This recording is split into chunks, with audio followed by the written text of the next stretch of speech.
Assalamualaikum warahmatullahi wabarakatuh. Nama saya Siti Adlin Batrisha binti Hisham, nombor matrik 087663. InsyaAllah pada hari ini saya akan membentangkan tajuk hadis munqati' bagi kursus ulun hadis iaitu DWE 10103. Pertama, definisi hadis munqati'.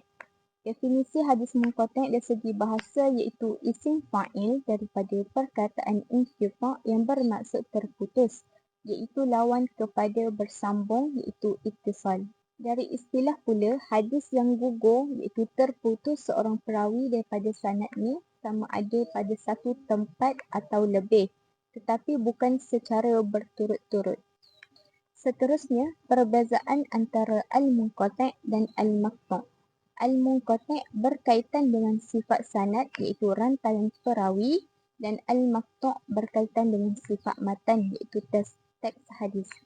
Definisi al-maqtu' pula ialah apa-apa ataupun perkataan atau perbuatan yang disandarkan kepada tabi'in sama ada daripada ucapan, perbuatan atau pengakuan iaitu takrir. Syarat-syarat munqati' pula ada 3. Yang pertama, gugur seorang perawi sahaja di satu tempat atau lebih. Jika gugur lebih daripada seorang perawi secara berturut-turut, ia tidak dinamakan munqati' tetapi dinamakan mu'dhal. Yang kedua, pengguguran itu bukan di akhir sanad, iaitu bukan di bahagian sahabat. Nombor 3 pula, pengguguran itu bukan di awal sanad, iaitu bukan di bahagian pengarang kitab. Bismillahirrahmanirrahim. Assalamualaikum warahmatullahi wabarakatuh. Nama saya Syifa binti Zamri, nombor matrik 087213.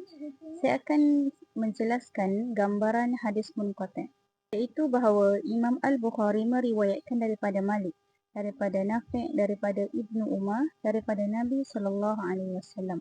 Maka ini adalah munqati' kerana Al-Bukhari meriwayatkan daripada Malik melalui perantaraan Muhammad bin Maslamah Al-Qa'nabi, atau Al-Qa'nabi meriwayatkan daripada Malik, daripada Ibnu Umar, daripada Nabi SAW. Maka ini adalah munqati' kerana telah gugur daripada tengah-tengah sanadnya seorang perawi antara Malik dan Ibnu Umar, iaitu Nafi'. Seterusnya, contoh bagi hadis munqati'. Teks hadis: solat fardu itu wajib di belakang setiap orang muslim, sama ada dia seorang yang baik atau jahat, walaupun dia melakukan dosa-dosa besar.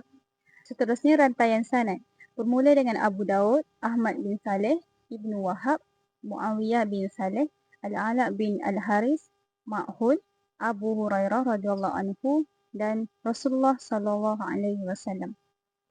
Sebab berstatusnya munqati', berlaku keterputusan sanad antara Ma'hul dan Abu Hurairah. Fakta sejarah membuktikan bahawa Ma'hul tidak pernah mendengar hadis secara langsung daripada Abu Hurairah. Seterusnya, pandangan ulama hadis. Status munqati' iaitu terputus ini disokong oleh tokoh-tokoh besar seperti At-Tirmizi, Ad-Daraqutni, Al-Bayhaqi dan Al-Munziri. Seterusnya, hukum hadis munqati' adalah dhaif iaitu lemah. Sebab ditolak terdapat 3. Yang pertama, tidak memenuhi syarat sah hadis iaitu kesinambungan sanad. Yang kedua, perawi yang gugur tidak diketahui identitinya iaitu majhul. Dan yang kedua, ada kemungkinan perawi yang hilang itu seorang yang lemah atau banyak melakukan kesilapan. Sekadar itu sahaja daripada kami berdua. Wabillahi taufiq wa hidayah. Wassalamualaikum warahmatullahi wabarakatuh.